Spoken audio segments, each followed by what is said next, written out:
Vaut-il mieux acheter ou louer sa résidence principale? Bonjour à toi, j'espère que tu vas bien. Très heureuse de te retrouver dans cette vidéo. Moi, c'est Astrid. J'ai une passion, j'adore parler de budget, d'économie, de finances, d'astuces pour moins dépenser, d'épargne et d'investissement. Si ma chaîne te plaît, n'hésite pas à t'abonner en cliquant sur le bouton rouge juste en dessous pour ne rater aucune de mes vidéos. Clique sur la petite cloche pour savoir quand je publie. Et surtout, n'hésite pas à commenter et à me dire quelle vidéo te plairait. Alors, acheter ou louer sa résidence principale. Donc, quand tu achètes ta résidence principale, en général, tu l'achètes à crédit. Donc déjà, si tu es dans l'optique de faire des investissements financiers, tu entames en grande partie ta capacité d'emprunt. En ce qui concerne la surface de vie, par exemple, en achat, tu dépenses 800 € par mois de crédit pour un 20 mètres carrés. Si tu louais un bien pour 800 €, tu aurais une surface de vie de 50 mètres carrés, donc plus grand pour le même prix. Quand tu deviens propriétaire, tu vas également payer la taxe foncière que tu ne payes pas en tant que locataire et tu auras les frais de réparation et d'entretien à payer. En général, quand on est propriétaire, on dépense plus pour les meubles et également pour la décoration. Acheter sa résidence principale, c'est la première pierre de votre patrimoine. Juste après le placement refuge par excellence, l'or, l'immobilier est un indispensable de tout patrimoine. Achetez le plus tôt possible est le conseil que l'on vous donne le plus souvent en tant que jeunes actifs. Conditions de financement qui battent des records en faveur des acquéreurs.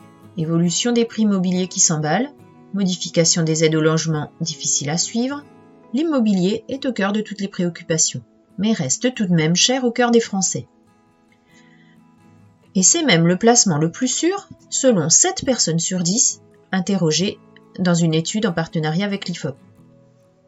La résidence principale est souvent la première pierre de la construction d'un patrimoine. De plus, devenir propriétaire de ta résidence principale peut être un choix rentable à 2 conditions. La première, c'est de rester dans ton bien quelques années. Et la seconde, c'est que les prix de l'immobilier de ton lieu de résidence n'aient pas encore atteint des records. Quand tu es locataire. Être locataire reste une façon de pouvoir être plus facilement libre de changer de logement, de déménager selon les besoins et selon les aléas de la vie, comme un changement d'emploi ou si tu veux voyager par exemple. Quand tu peux investir pour acheter, pour que le banquier ne te prenne pas en compte ton loyer dans ta capacité d'emprunt, tu dois juste lui dire que tu veux acheter ta résidence principale, même si ce n'est pas vrai, et le tour est joué. Ensuite, cette résidence, tu peux la louer. Rester locataire est un choix de liberté. Rester locataire de son logement peut également être un choix personnel. Par exemple, je préfère être locataire que propriétaire.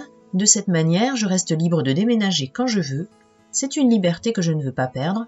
Je vois l'achat immobilier comme un engagement trop grand. D'autant que dans les grandes villes, les locataires peuvent quitter leur location avec un préavis d'1 mois.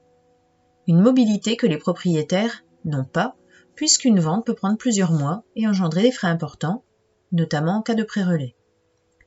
Des loyers élevés, mais un effort d'épargne moins important.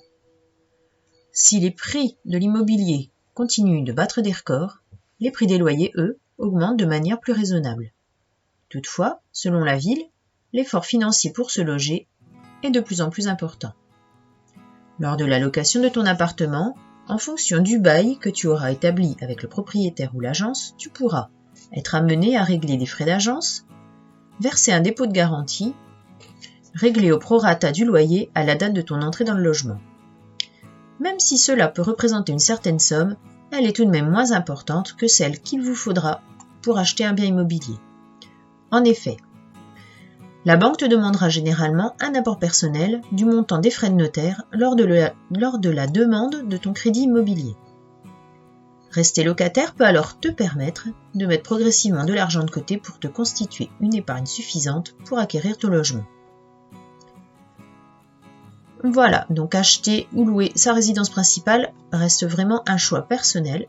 Les deux ont du positif et du négatif. Voilà pour aujourd'hui. On se retrouve demain pour une nouvelle vidéo. et n'oublie pas de t'abonner.